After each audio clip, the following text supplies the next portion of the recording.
Hello dear student, welcome back to my YouTube channel Aman coaching classes. तो आज की इस वीडियो में बेटा हम देखने वाले हैं क्लास 10th इंग्लिश का चैप्टर नंबर 4 की जो पोएम है बेटा अमांडा। तो उसके हम इंपॉर्टेंट क्वेश्चन आंसर्स को आज की वीडियो में डिस्कस करने वाले हैं, जो कि बोर्ड एग्जाम्स के लिए बहुत ही ज्यादा इंपॉर्टेंट होते हैं। सो विदाउट वेस्टिंग टाइम हम वीडियो को स्टार्ट करते हैं। हमारा फर्स्ट क्वेश्चन है, how old do you think Amanda is, how do you no this? यानी कि बेटा आपके हिसाब से जो अमेंडा है उसकी एज क्या है, यानी कि अमांडा कितने साल की है और आपको ये चीज कैसे पता चलती है, ये हमें बताना है। तो इसका आंसर देखते हैं। Amanda is a little school going about 7 to 8 years old. यानी कि हमें लगता है जो अमांडा है ना, वो एक लिटिल स्कूल गोइंग गर्ल है जिसकी उम्र लगभग 7 से 8 साल है।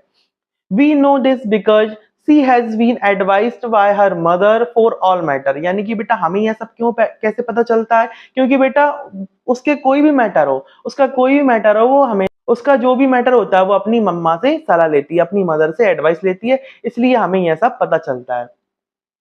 अवर नेक्स्ट क्वेश्चन इज, देखिए, who do you think is speaking to her? यानी आपको क्या लगता है कि अमेंडा से कौन बातें कर रहा है, कौन स्पीकिंग कर रहा है? तो देखिए बेटा इसका आंसर है, I think her mother is speaking to her. यानी कि मुझे लगता है कि जिसकी माँ है, उसकी मदर है, वह उससे बातें कर रही है। As generally mothers take care of their children at home. यानी कि क्या होता है बेटा, जनरली जो माएँ होती हैं, मदर्स होती हैं, वही अपने बच्चे का टेक केयर करती है घरों पे।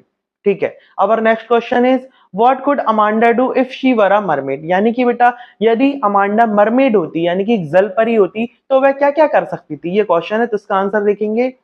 If Amanda were a mermaid she would be the only resident of the beautiful green sea. यानी कि अमांडा अगर मरमेड होती, यानी कि जल परी होती, then she would be the only resident, यानी कि बेटा वो एक अकेली रेसिडेंट होती, यानी निवासी होती of the beautiful green sea, यानी कि ब्यूटीफुल ग्रीन सी की।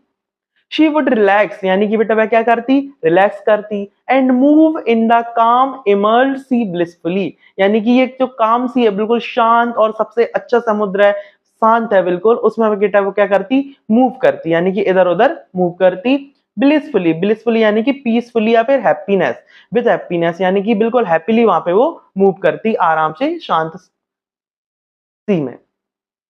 नेक्स्ट क्वेश्चन है बेटा, देखिए, is Amanda N orphan, why does she से सो? यानी कि क्या अमांडा जो है वो ऑर्फन है क्या, अनाथ है क्या, और वह यह सब क्यों बोलती है, ये क्वेश्चन है हमारे। इसका आंसर देखेंगे।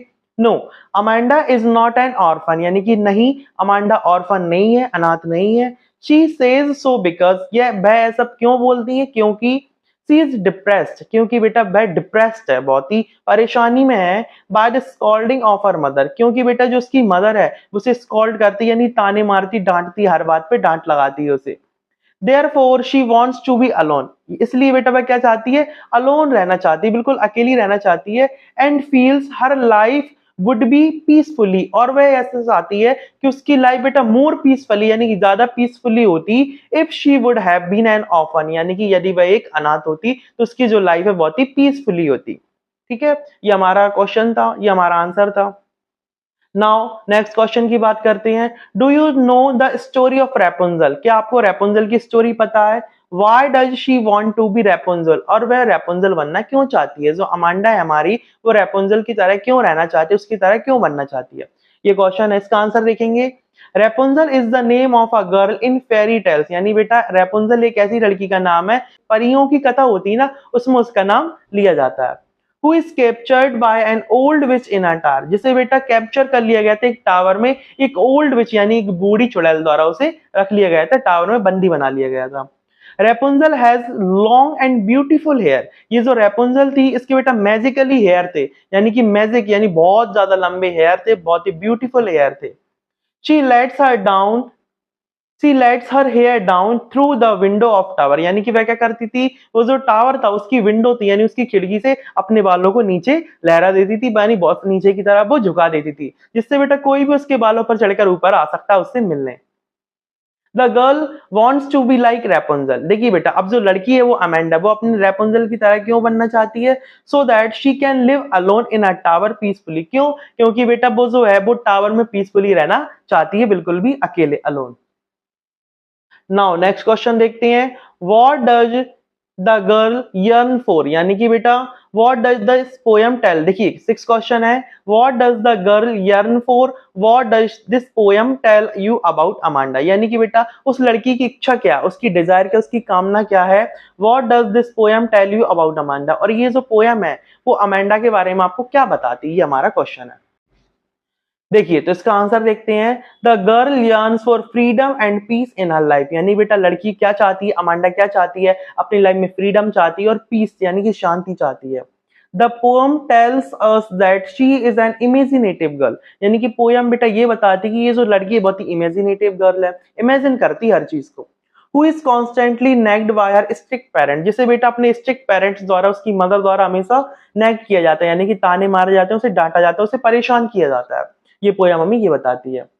नाउ नेक्स्ट क्वेश्चन पढ़ते हैं, read the last stanza, do you think Amanda is sulking and moody and is moody, बेटा लास्ट स्टैंजा पढ़ते हैं और उसमें बताइए क्या जो अमांडा है, do you think Amanda is sulking and is moody, क्या अमांडा सल्किंग है क्या, मूडी है क्या थोड़ी। देखिए बेटा no, Amanda is neither sulking nor is she moody, यानी कि ना तो बेटा सल्किंग है ना ही बेटा मूडी है वो। She simply longs for her freedom, वह सिर्फ ये चाहती है कि उसकी जो लाइफ है उसमें फ्रीडम हो, मतलब उसे जहां वो मर्जी चाहे वहां जा सके, जहां चाहे वो खेल सके, जो उसका मन करे वो कर सके, बस वो इतना चाहती है। She wants to go out and play whatever she likes, वह बेटा घर से बाहर जाना चाहती है, आउट जाना चाहती है, और whatever she likes to play, और उसे जो भी करना चाहे, जो भी खेल पसंद हो वह उसे खेलना चाहती है, बस यह सब वो चाहती है। सो बेटा आज की इस वीडियो में हमने सारे क्वेश्चन आंसर्स को डिस्कस कर ली, जो भी इंपॉर्टेंट क्वेश्चन है एमपी बोर्ड के हिसाब से, आपके बोर्ड एग्जाम्स के लिए जो भी इंपॉर्टेंट क्वेश्चन होते हैं उन्हें आज की वीडियो में बेटा हमने डिस्कस कर लिए हैं। आई होप आपको वीडियो पसंद आई होगी, यदि आपको वीडियो पसंद आई हो, क्वेश्चन आंसर समझ में आए हो तो वीडियो को लाइक कीजिए, और हमारे चैनल पर यदि नए हो तो चैनल को सब्सक्राइब कीजिए। Thank you.